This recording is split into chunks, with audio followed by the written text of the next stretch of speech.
Bun, balik lagi di vlognya Mama Hasya alias Incus Bolang. Oke guys, kali ini aku udah masak siapin orderan kue-kue pasar mumpung aku lagi di Indonesia. Yang aku siapin adalah ini dong. Enak-enak banget, ada bermacam-macam.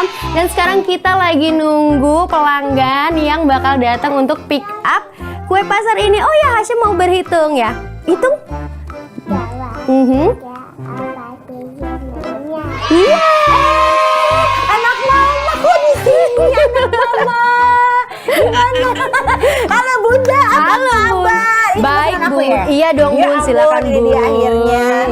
Iya, Hasya mau hitung ya. Hasya mau hitung Sebentar lagi, Nanti kita Tante. hitung di sini ya, boleh saya Iya. hitung. Nanti Tante yang bayar. Tenang, abis Tante yang bayar diganti nanti sama Kompas ya.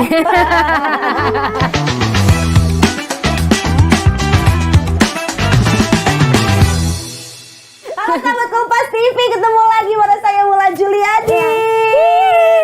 Dan hari ini aku ditemani oleh wanita cantik jauh-jauh dari Belanda nih ya. Alhamdulillah. Ada Kananda Gita dan juga ada Hasya. Halo Tante, Hasya lagi berhitung tadi Oh, ya. lagi berhitung. Mau makan kuenya nggak apa-apa? Mau makan, Hasya mau makan boleh. Mungkin sahabat Kompas TV juga tahu bahwa Kananda Gita ini dulu adalah seorang pemain. Pemain apa? Pemain watak. Pemain FTV sinetron juga, ya Kak? Dikit-dikit alhamdulillah. Alhamdulillah. Dan ternyata kehidupannya berubah setelah menikah dengan suaminya. Orang Belanda ya Kak ya? Orang Belanda asli. Orang Belanda asli. Ini anaknya kalau nggak boleh kayak gini. Kalau saya punya anak nggak mungkin boleh kayak begini. Tergantung papanya siapa. Betul. Apa sayang mau apa? Hasya mau apa? Mau apa nak? Oh mau minum ini boleh. Oh, boleh. Hasya haus ya. Oh mau ini buka boleh. Boleh. Ini maaf ya Bun. Soalnya gini biasa kalau kerja bawa anak kan tahu Iya, lah. betul. Anak-anak tuh gimana ya. Mau Bener. bukan? Nggak mau bukan, mau yang mana? Mau yang sayang? mana? Iya dis. Dis ini. Hebat ya Kak, anaknya dari umur berapa? Ini umur berapa ya Hasya sekarang? Hasya umur 2 tahun Tante. Dari umur berapa udah bisa bahasa Inggris ya Kak? Bahasa Belanda Tante. Bahasa Belanda lebih juga ya. Iya. Nah, gimana caranya ya Kak ngajarinnya? Natural caranya. Natural. Ya sudah kita tahu nih sahabat Kompas TV bahwa Kak Nanda, aku bilang Kak Nanda apa Kak Gita? Kak Nanda ya? Nanda aja ya. Kak Nanda ini tuh pemain FTV, pemain sinetron. Mungkin bisa di remind Kak ke sahabat Kompas TV dulu main apa aja Kak? Dulu tuh ada zaman-zamannya sama Natasha Wilona ya, yang masih di bawah umur, terus Hati-hati dengan Hati, Maija ingin ke Mekah, terus FTV juga Bioskop Indonesia yang di apa sih tuh sketsa yang macam-macam deh. Pokoknya banyak lah ya. Itu malah awal karir ya Kak? Iya betul, namanya kan dulu memulainya dari umur 15-16 tahun ya. Lagi zamannya ABG, terus pengen mencoba banyak hal baru. Akhirnya casting, syuting, kan berawal dari lomba modeling kayak gitu-gitu. Ada rezekinya di situ, tapi pas setelah beranjak dewasa umur 20-an, pengen berhenti karena aku mendalami yoga waktu itu.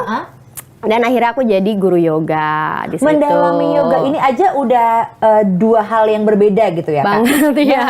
Di dunia peran, seni peran dan juga menjadi guru loh ya? Ya, guru yoga. Maksudnya bukan yoga tapi menjadi guru yoga. Iya. Emang kan kalau orang ngeliatnya gini ya Kak, wah kalau dunia entertain itu kan duitnya enak ya kan? Tiba-tiba pengen jadi guru yoga. Emang lebih besar Kak bayarannya?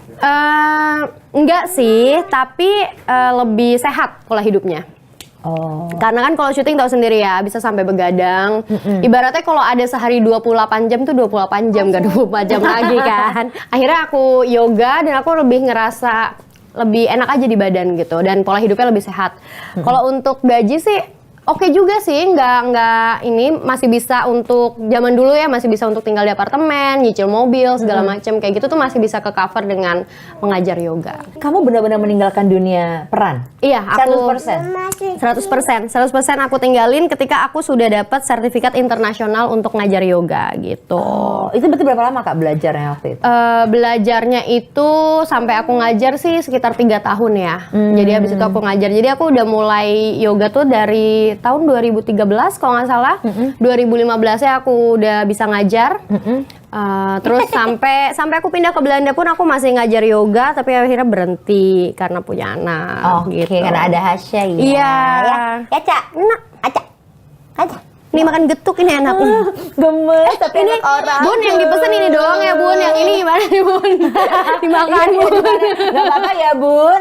Iya. Nah mungkin pada bertanya-tanya gitu ya, kakak dari entertain terus jadi guru yoga, apakah bertemu sang suami ketika mengajar dia yoga? Bukan enggak, ya nih kayaknya. bukan. Justru aku ketemu suami itu pas aku lagi syuting acara motor. Jadi sponsor acara motor itu dulu juga sponsor di acara Solo International Performing Art. Oke. Dan suamiku itu dulu dia kan sekarang konsultan bisnis ya. Kalau sekarang dulu dia project manager di dance company orang Belanda yang touring internasional. Oke. Dan dia Hasya mau mau apa nak? Mau yang Oke. mana sayang? Mau apa nak? Mau apa? Oh mau garuk-garuk hidung dulu nggak apa-apa? Iya. Hidungnya gatel Ya itu tahun 2011 aku ketemu dia pas aku lagi syuting sebagai presenter. Aku harus Aku harus wawancarain Wawancara. dancernya dia, otomatis kan ke manajernya dulu dong, Betul. tukeran nomor apa. Nah dari situlah akhirnya kenal sama dia. Oke. Gitu. Langsung pacaran? Enggak. Oh, enggak. Abis dari Solo, dia pindah ada perform di Jakarta. Aku diundang di performance itu. Terus kita dulu SMS-an ya 2011. Aduh belum ada WhatsApp ya, Iya. masih SMS-an ya. Nggak ada WhatsApp, nggak SMS terus BBM ya, SMS terus BBM gitu kan. 2011 mulai deket, 2012 ketemu lagi kayak ngedate, nonton bioskop, makan kayak gitu. Terus LDR dan akhirnya aku kayak sadar, ih kayaknya males deh punya pacar jauh, mana bahasa Inggris aku jelek lagi kan dulu.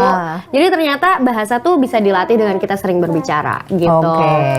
Nah setelah itu aku Putus nih. Putus, punya pacar ini, pacar itu. Namanya masih pencarian dong. Betul, masih gitu muda kan. Iya, jalan sama ini sama itu. Tapi papanya Hasya tuh yang paling setia gitu. Jadi setiap Oh iya benar, papa di kantor. Papa di katanya. kantor, iya, papa di kantor ya sayang ya. Iya ini lagi ngomongin papa emang. Eh? Hasya tidak ikut, iya. Iya, saya di Ini. sini. Kan Iya. papa nyari duit di kantor. Iya, Bahasanya begitu papa kalau kerja. orang Indonesia. Kalau di Belanda bahasa Belandanya itu avodong ya. Apanya? Aku jadi diganti Iya, di wawancara. Tante Tini di Belanda. Oh, Tante Tini di Belanda. Iya. Tante Tini siapanya Tante Markona? Ini ketahuan. Iya, jadi ketika aku putus selalu ada suamiku ini loh kayak, kamu apa kabar? Iya, aku habis putus nih. Dan aku tuh Oh, oke. cerita semuanya ke dia karena aku pikir aku nggak bakal balikan gitu. Ini orang cuma enak jadi temen doang gitu. Oke. Tapi akhirnya berarti tahun berapa memutuskan nikah yuk udah deh gitu. Tahun 2016 dia balik, kita udah 4 tahun terpisah, terus akhirnya kita saling ketemu keluarga. Yang tadinya aku mau ulang tahun, aku udah siapin tuh tahun 2016 itu kan dia April ya, terus bulan Mei aku ulang tahun. Aku udah siapin semua keluargaku, emang ayo kita ke Singapura gitu. Terus kan ada dia, yaudah deh pindahin aja ke Bali biar dia juga nggak usah ngurus keluar visa lagi keluar Indonesia gitu kan. Ketemu. Terus ternyata aku masih nyambung ya gitu. 2017 aku yang ketemu keluarganya dan 2018 barulah kita serius. Aku pindah ke Belanda sambil ngurus pernikahan secara resmi di Belanda kayak gitu. Oke. Kita di sini aja. Mamanya ngobrol sama tante boleh? Iya. Boleh ya Hasya- sayang ya. Hasya sini aja. Temenin mama. Nah, Iya. anak pinter Saya mau ini. main di sini, mau naik-naik sini. Mau dong, Iya, mama. oke. Lepas sendalnya, nah. Iya. Berarti menikahnya 2018 ya kak? Iya, menikah secara agama ya. Karena kan kalau buat orang tua kan harus halal dulu gitu. Benar. Iya. Iya. Berarti suami yang pindah ya kak ya? Ya, dan itu syaratnya juga kenapa kita kayak lama banget dari 2011 sampai akhirnya 2018. Ibaratnya kalau di ini kan hampir 8 tahun ya. Karena Iya. memang dari awal pas aku kenal dia, aku udah bilang aku nih muslim, aku bilang gitu. Dan keluargaku tuh mengharuskan aku menikah dengan satu agama gitu. Jadi itu juga yang dulu tuh waktu awal baru deket 2011-2012 itu udah jadi pertimbangan buat dia. Tapi kan aku nggak bisa ngerubah rules. Tetap gitu pas dia balikan pun 2016 sampai kita deket lagi 2018 ya tetap sama aturannya gitu kan. Gak akan berubah. Iya. Prinsip, itu namanya prinsip ya. Iya. Walaupun kadang-kadang cinta itu juga nggak bisa. Nggak ya? Tapi itu namanya prinsip gitu ya kak. Nah, oke lah, itu akhirnya suami yang pindah gitu ya, login istilahnya kalau zaman sekarang. Login ya. Terus kakak kan berarti harus ikut sama suami. Ya. Pindah ke Belanda. Berat nggak sih kak? Berat banget. 3 hari baru pindah aja tuh aku rasanya pengen balik lagi ke Indonesia.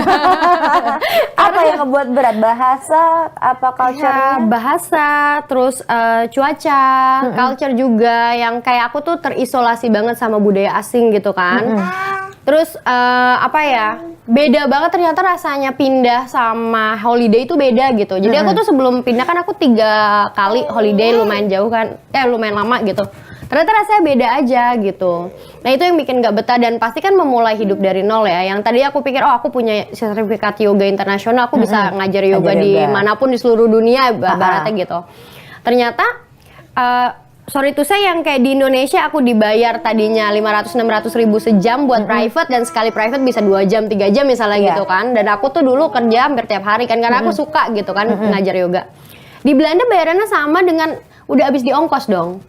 Oh iya, kan karena transport, beda ya, iya, betul. Transport di Eropa kan mahal banget kan gitu. Jadi aku dibayar sama 30 euro, transportku udah 25 euro sendiri. Cuma dapat 5 euro untuk ngajar. 5 euro dapat apa? Dan aku pikir, oh ya ini kayaknya nggak bisa deh. Aku kalau misalnya terus-terusan meninggikan egoku dengan dibalik kata, oh aku passionnya di sini gitu. Tapi aku nggak bisa hidup walaupun suami menafkahi ya. Tapi kan kita pengen dong ada pemasukan sendiri gitu. Betul. Jadi akhirnya aku, oh ya udahlah, biar gimana aku harus cari pekerjaan lain nih, nggak bisa kok kayak gini terus gitu.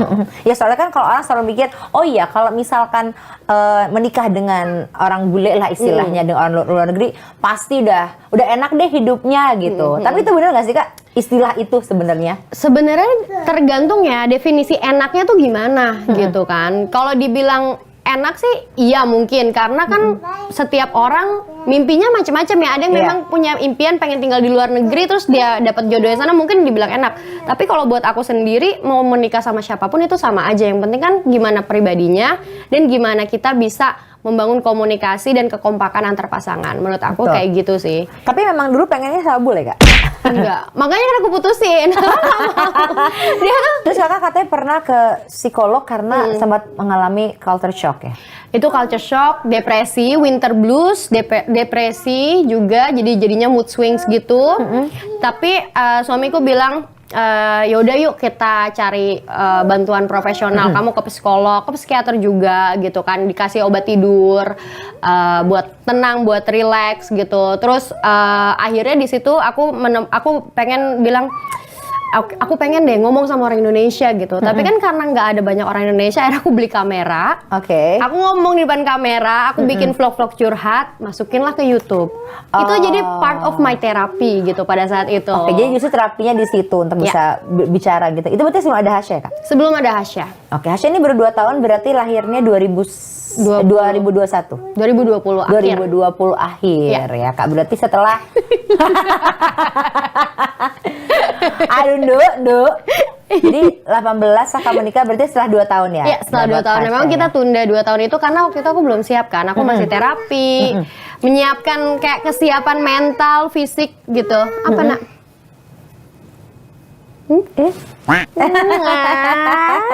Oke. Jadi emang udah mempersiapkan dulu baru akhirnya. Iya. Jadi sebenarnya karena itu.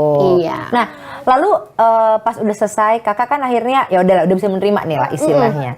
Tapi bukan vlog dulu ya? Apa sebelumnya sempat kerja di tempat lain lagi nggak Kak? Aku kerja. Jadi vlog itu nggak jadi kerjaan aku, cuma iseng-iseng aja kan, upload gitu kan, terus upload belajar bahasa Belanda lah. Karena waktu itu kan aku les private, aku les juga di Erasmus, aku juga sekolah bahasa di Belanda gitu kan. Jadi menurut aku waktu itu aku harus membagikan sesuatu yang positif karena pada saat itu aku susah nih untuk cari les bahasa Belanda di YouTube, kok nggak ada yang ngajarin orang Indonesia, padahal orang Indonesia tuh banyak gitu kan di Belanda. Aku bikin vlog-vlog itu. Terus aku udah kerja di catering Indonesia, aku kerja juga sebagai neni, aku jagain anak orang, baby, karena aku kangen ponakanku. Karena kan, iya kan berdua doang kan di Belanda tuh. Terus aku nggak bisa bahasa Belanda, aku ditolak kerja sana sini karena aku nggak bisa bahasa Belanda gitu. Jadi aku cari yang keluarga orang Rusia karena dia bahasa Inggris gitu kan. Terus aku kerja di orang Indonesia karena mereka juga menerima aku dengan keterbatasan bahasa kayak gitu. Jadi aku sebisa mungkin muter otak gimana caranya aku tetap punya kegiatan, punya pemasukan sendiri di luar yang dinafkahi suami kayak gitu. Berarti sempat ditolak ya Kak? Kerja di mana Itu ya? ditolak di kafe aja, di depan rumah tuh ada kafe. Jadi di Belanda tuh kalau musim panas itu banyak restoran dan kafe yang cari tenaga tambahan. Oke. Karena pegawainya kan liburan dan pasti tamu itu makin banyak karena mereka juga musim liburan. Jadi mereka jelas-jelas terpampang, kita butuh tenaga kerja seminggu 10 jam misalnya gitu kan. Terus aku bilang, Menir bisa nggak ajarin saya pakai bahasa Inggris gitu. Terus dia bilang, oh sorry nggak bisa, kita cuma bisa bahasa Belanda aja. Padahal dia balesin ke akunya bahasa Inggris. Iya gitu. Aneh juga sih Menir ya. Aduh, Menir belum pernah kesini nih Menir nih kayaknya nih ya. Menir nanti kita ajarin bahasa Indonesia Menir. Kita temuin Menir sama si Pitung. Jadi udah sampai sesulit itu ya Kak? Iya betul. Oke, akhirnya kan Kakak nih punya catering istilahnya di sana. Itu awalnya gimana Kak? Jadi awalnya karena aku, itu tuh lucu banget. Kan suamiku ngasih aku surprise gitu kan, ngajak makan ke warung Indonesia gitu, ke restoran Indonesia. Terus pas aku cobain gado-gado, kok pakai wortel gitu kan. Aneh. Iya, wortel brokoli gitu kan. Terus bumbu kacangnya beda gitu. Wah udah kayak gini mau banget, 200.000 lagi gitu kan. Berapa? 200.000 terus kayak Oh my otak kan God. langsung. Gado-gado 200.000 di sini bisa naktir satu lantai kantor lah ya. Makanya itu udah mahal kok dia pakai wortel, pakai brokoli gitu kan, namanya baru pindah pasti shock dong lihat Betul. gini-gini. Udahlah aku belajar masak sendiri aja gitu. Itu beberapa kali bikin masakan Indonesia, beli masakan Indonesia kayak gitu terus. Iya nak. Nah terus udah aku masak-masak. Nah namanya orang belajar masak itu pasti masaknya banyak dong. Betul. Kita pasti nggak bisa kan masak cuma buat 2 orang gitu kan. Terus aku bilang suamiku, sayang aku mau kasih tetangga sebelah ya. Kebiasaan Indonesia kan, Iya, bagi-bagi tetangga, gitu betul. kan. Suamiku bilang, kamu aneh banget bagi-bagi masakan ke orang yang nggak kenal, katanya gitu. Di sini tuh aneh, dia bilang gitu kan. Oh gitu ya, aku bilang. Terus yaudah nih, ternyata dia bilang ada website yang kita bisa jual masakan ke tetangga, tapi harganya nggak boleh semahal restoran karena ini niatnya memang untuk berbagi ke tetangga, tapi tetangga bayar gitu kan. Oke. Jadi biaya ininya berapa, ada gas listriknya berapa misalnya gitu kan. Nah, Jadi intinya harganya tidak boleh tinggi banget lah. iya, gitu. tidak boleh terlalu komersil ibaratnya gitu kan. Tapi ya tetap ada keuntungannya di situ.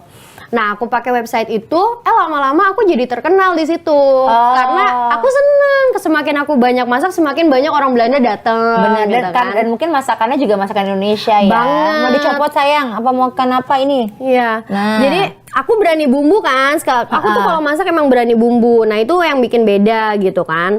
Terus di situ aku sempat jadi chef nomor 1 di apps itu. Satu Belanda, gitu. Keren. Iya. Tepuk tangan dong buat Mama. Wih. Iya, jadi dari situ sebenarnya awal mulanya. Nah, Oke. jadi aku mulai masak setiap minggu buat para tetangga dan juga abodemen gitu. Nah, setelah itu aku tadinya nggak niat masukin ke YouTube, cuma aku pikir oh deh masukin ke YouTube. Nah, ternyata vlog itu yang banyak orang nonton. Oke. Dari situlah mulai orang Indonesia gitu. Tapi awalnya semua customer orang Belanda. Awalnya. Iya. Terus aku sempat tonton vlognya kakak pas kakak ngomong di YouTube bahwa kakak tuh udah capek-capek masak lah istilahnya, terus dibilang yang mesen itu fake customer lah istilahnya. Iya. Itu siapa yang ngomong itu? Sabar. Samperin, sabar. ya. Itu yang ngomong orang Indonesia kan? Orang Indonesia yang tinggal di Belanda. Kenapa aku tahu? Karena dia komentarnya dicampur dengan bahasa Belanda. Jadi oke. aku tahu gimana ketikan orang Indonesia yang sudah lama tinggal di Belanda itu mereka antara campur kata-katanya atau ejaannya jadi ejaan Belanda. Jadi aku udah bisa tahu. Terus dia bilang dia senior lah gitu kan. Bohong, aku dibilang bohong. Terus aku bilang ya ampun kalau aku emang cuma demi konten ya ngapain aku masak sebanyak itu. Istilahnya balik modal juga enggak. Iya. Tahu lah ya YouTube gimana gitu kan. Gitu. Jadi itu aku bilang gitu.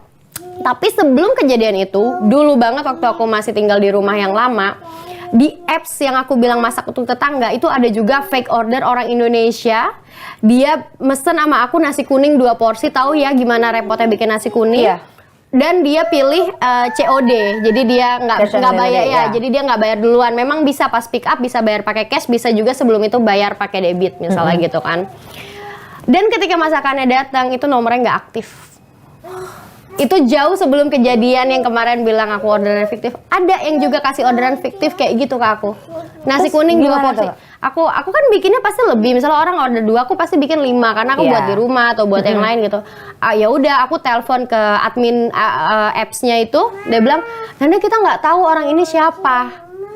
Karena sebelumnya dia nggak pernah terdaftar di apps kita dan sekarang datanya juga udah hilang. Jadi dia hapus account-nya. Oh my god. Itu pas vlog masak aku baru mulai naik, ada orang kayak gitu juga. Gak apa-apa Kak, itu kalau orang Jadi- bilang tuh batu loncatan, biasanya kayak gitu ketika kita ikhlas digantinya berkali-kali lipat. Amin, Kak. ya, betul. Amin. Ha-ha. Kan baru aja kan tiba-tiba Iya. langsung jadi chef nomor 1 gitu kan, ya kan? Apa sih yang paling bikin sedih sebenarnya Kak? Yang bikin sedih itu sebenarnya ketika kangen Indonesia. Jadi kalau misalnya lagi capek banget namanya ibu-ibu ya, di sana kan ngerjain apa-apa sendiri, Iya. ngurus anak, suami, rumah, kerjaan rumah, belum juga jualan juga, bikin video juga gitu kan. Pas lagi capek banget gitu kayak, oh kangen banget sih sama Indonesia, kayak capek dikit bisa panggil Mama gitu ya. Mama, tukang pijet lah, apalah segala macem gitu kan, atau anak bisa dititipin dulu gitu kan. Nah itu sih yang bikin sedih. Jadi kalau misalnya ada orang yang jahat misalnya sama aku ya, kasih komentar ini itu, aku sih bisa kadang ya terganggu juga gitu kalau lagi sensitif ya, kalau lagi capek. Tapi yang paling bikin sedih sebenarnya pas kangen Indonesia aja sih, terutama kalau lagi musim dingin kan. Makanya aku biasanya usahakan kalau Januari, Februari itu pasti aku kesini. Karena di sana lagi dingin-dinginnya. Menghindari dingin di sana ya. Iya, di sana lagi dingin-dinginnya, aku kayak capek banget dan dingin udah nggak betah, pasti aku kesini dulu, recharge dulu, baru pulang lagi gitu. Oke. Tapi deket ya Kak sama orang tua ya. Maksudnya Kakak kalau pulang orang tua akan jadi tempat untuk kembali terus gitu ya? Iya, aku hubungannya baik sama orang tua. Oke, lebih dekat ke mama, papa? Kalau untuk curhat itu ke mama, tapi kalau untuk bercanda-bercanda yang receh-receh itu ke papa. Bercanda bapak-bapak gitu ya Iya, Kak iya, ya? jokes-nya Jokes-nya bapak-bapak. iya. Nah terus kan Nanda nih aku pas Hasya lahir kayaknya sempat ada cerita yang sedih nih gitu. Apa sih Kak? Iya, jadi dulu tuh Hasya masuk neonatologi, jadi ICU yang untuk bayi, karena dia kan bayinya ternyata besar banget, 4 kilo 3 ons, Oh. lahiran normal. Ya. Hebat banget, luar biasa Kak Nanda, luar biasa. Oke. Iya, itu terus 5 hari dia harus masuk ICU karena ini pundaknya tuh shoulder dystocia. Jadi dystocia bahu, artinya bahunya itu kena cedera, syarafnya cedera. Jadi dia harus di visio beberapa kali, harus di ronsen. Dan itu pas dia lahir tuh dia nggak langsung nangis. Jadi aku tuh dibantu, itu dramatik banget sih. Kan aku udah pecah ketuban ya, pecah ketuban udah 3 hari nggak lahir-lahir, udah diinduksi gitu kan, diinduksi. Tapi di sana itu tidak bisa langsung, oh udah sesar aja. Enggak. Sesar itu, apalagi anak pertama nggak bisa dikasih pilihan mau normal atau sesar. Kalau di sini kalau kita ke dokter, Bu mau normal atau mau sesar? Iya. Sesar aja Bu biar gampang gitu kan, misalnya gitu ya. Tapi di sana tuh enggak. Nah akhirnya aku diinduksi, nggak keluar-keluar juga. Akhirnya pas udah hampir 24 jam pembukaan, aku mau ngeden-ngeden kok nggak keluar. Jadi keluarnya tangannya doang sebelah. Sama kepalanya, yang sebelahnya nyangkut gitu kan.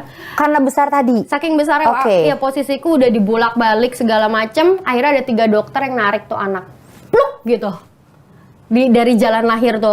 Terus dia nggak nangis. Terus aku bilang, kok anakku biru nggak nangis gitu kan ya? Ini anak aku nggak kenapa-napa kan gitu kan? Aku udah lemes banget. Terus langsung dia dilarikan ke ICU. Terus aku juga. Tapi yang aku salutnya ya, aku juga langsung didorong tempat tidur yang lahiran itu, aku didorong sama suster, aku ke ruang ICU juga lihat dari jauh anakku lagi diapain gitu. Jadi langsung kelihatan. Biasanya kalau di sini kan ya dibawa, jadi Dibawa, kita nggak bapaknya tahu yang apa-apa. harus betul. Aku semua dibawa, aku juga dibawa. Jadi tempat tidurku itu didorong dan mesin X-ray-nya juga dibawa ke Hasya. Karena kan dia masih bayi dong, Betul, mesin betul. X-ray yang gede itu dibawa ke dia, dilihat ada cedera apa segala macem. 5 hari aku nggak bisa nyentuh dia. Itu sedih banget, itu kayak traumanya itu bukan trauma lahiran anaknya besar, Tapi ngelihatnya dia di rumah sakit itu aku nggak bisa nyusuin gitu. Sampai susternya kamu kenapa kok nggak bisa keluar? Ya gimana aku asinya bisa keluar, orang anakku aja di situ, kita kan stres kan. Bener. Gitu. Sampai kita nginep gitu kan.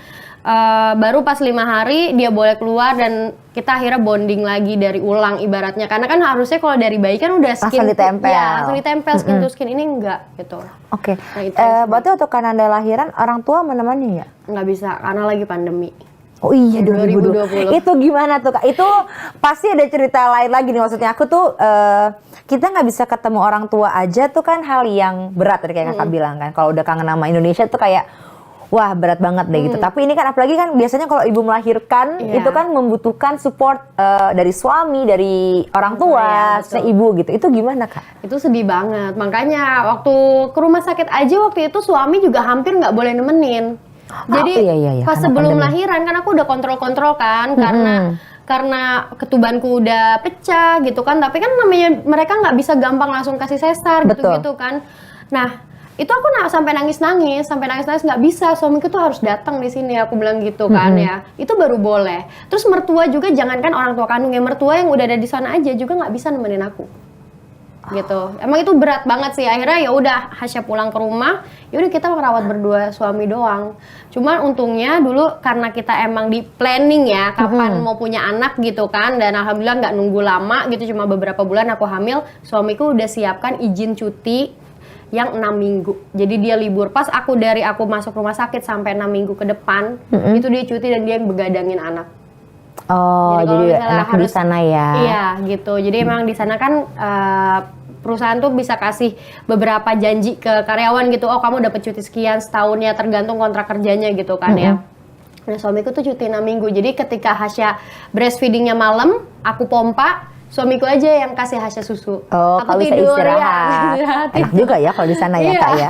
Nah, kita ngomongin orang tua ya Kak. Kan ini juga bukan cuma sama suami tapi mertua itu gitu. Maksudnya kalau di Indonesia itu kan ibaratnya kalau kita menikah itu kita menikah dengan keluarga gitu kan. Nah, kalau dari mertua gimana tuh Kak? Bisa deket gak sih sama Kananda? Aku lumayan deket sih sama mertua, jadi aku juga bisa curhat apa segala macam, aku bebas ya sama mertua gitu. Dan mereka juga mereka tuh gini, kalau orang tua Indonesia mereka bangga sama anak tapi jarang untuk mengucapkan. Bener nggak? Betul. Tapi mungkin mendoakan setiap malam apa gitu kan, atau mungkin ke orang-orang anakku baru ini gitu. Tapi kalau ke anak sendiri jarang ngomong kan gitu kan. Tapi kalau orang tua Belanda, mereka tuh bener-bener menunjukkan gitu, meluk, ciumin aku, terus bilang aku bangga banget ngeliat kamu gitu, dari awal kamu merintis di Belanda tuh kayak gimana gitu kan. Aku mau nangis, karena mereka kan tahu gimana aku merintis hidup di Belanda kan susah gitu. Terus sekarang aku bisa mulai menikmati hasilnya lah gitu kan. 5 tahun di Belanda gitu susah. Mereka tuh kayak ciumin aku, pelukin aku sampai pas aku udah mudik aja. Kan aku sekarang lagi mau bangun usaha baru gitu. Terus mama mertua aku selalu, aku kalau misalnya punya anak perempuan kayak kamu, aku bangga banget loh, kayak gitu. Kamu juga lakuin semuanya buat keluarga, kayak gitu. Hebat. Salut Kak, salut. Berarti mertua pun juga ngasih support yang besar sekali gitu ya Kak. Oke.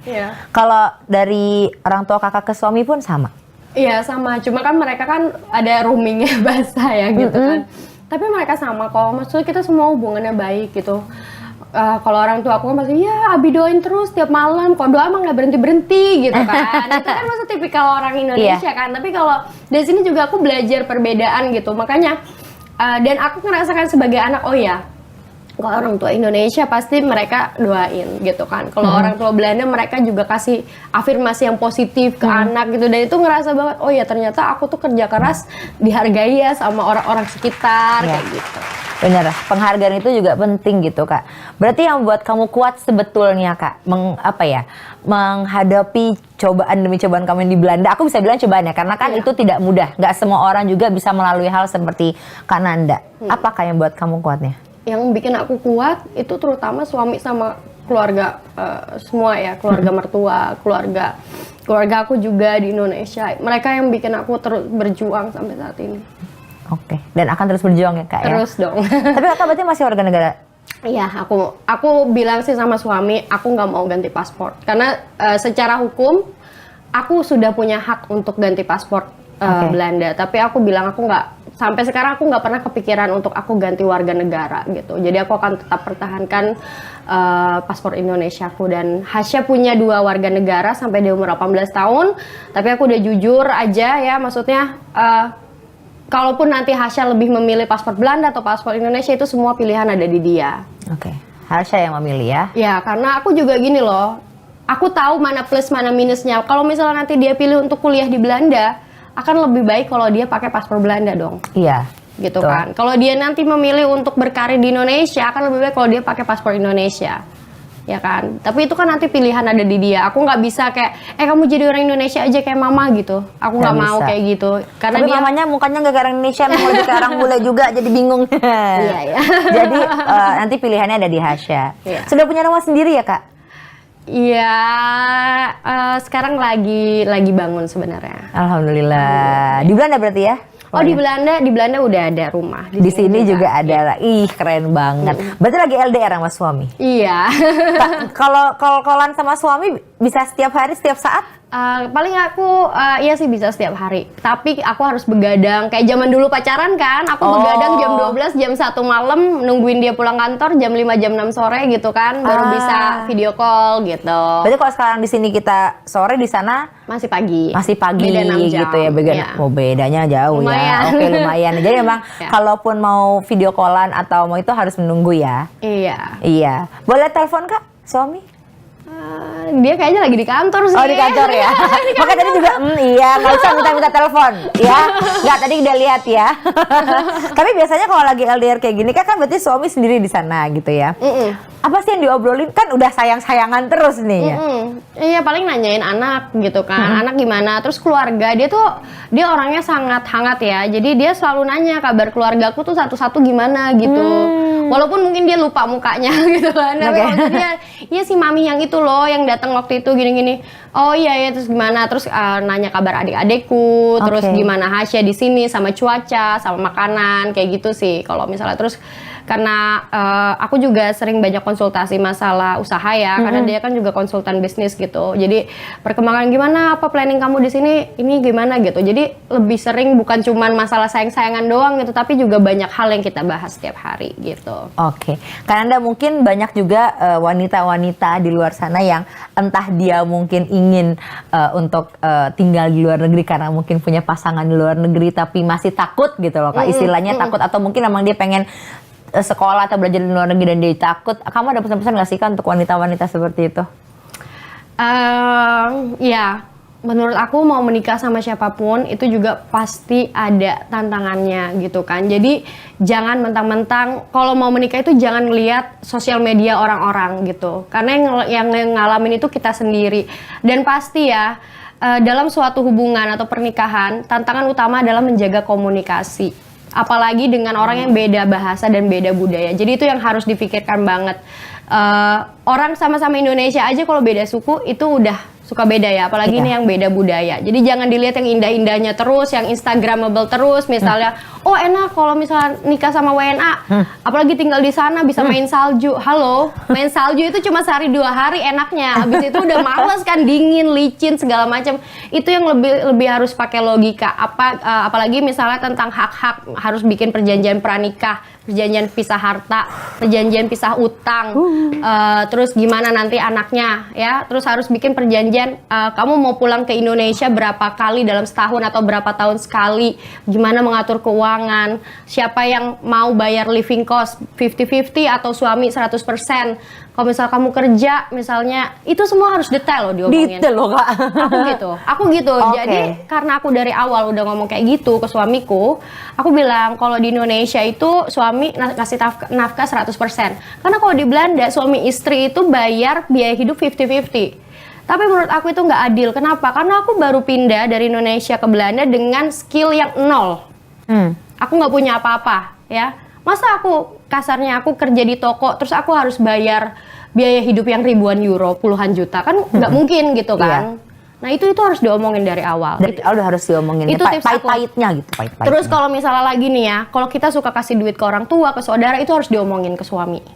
Karena menurut mereka itu nggak wajar kasih uang ke keluarga tuh kayak nggak penting gitu kan, karena di sana orang tua itu kerja, punya pensiun sendiri, dan menurut mereka ngapain kamu punya uang kasih ke keluarga kamu. Jangan sampai daripada nanti ngumpet-ngumpet malah berantem kan, apalagi Iya, baru nikah gitu betul. kan, nggak bagus banget lah kayak gitu. Itu semua harus diomongin dari awal. Ini aku yang benar-benar praktikal, dan ini yang bikin kunci rumah tangga aku tuh aman-aman aja sampai sekarang, harmonis sampai sekarang. Kayak Karena gitu. awet, karena udah dikomunikasikan dari awal dan benar-benar rinci dan terpercaya Iya, gitu ya. betul. Kan Anda terakhir, ini kan kalau ini karena di YouTube-nya Kompas kan berarti bisa dilihat sama siapa aja, kapan aja. Apa yang pengen kamu sampaikan mungkin ke suami kamu, ke mertua kamu, dan ke orang tua. Oke. Oh. Ah. Ya, buat suami aku makasih banget karena aku nggak bisa ada di titik kayak gini tanpa support dia gitu. Jadi dia benar-benar memberi aku kebebasan. Makasih banget udah kasih aku kebebasan untuk melakukan apapun yang aku suka, untuk berkarya gitu. Untuk mertua aku juga selalu support dari awal aku pindah ke Belanda. Mereka yang menggantikan orang tua aku.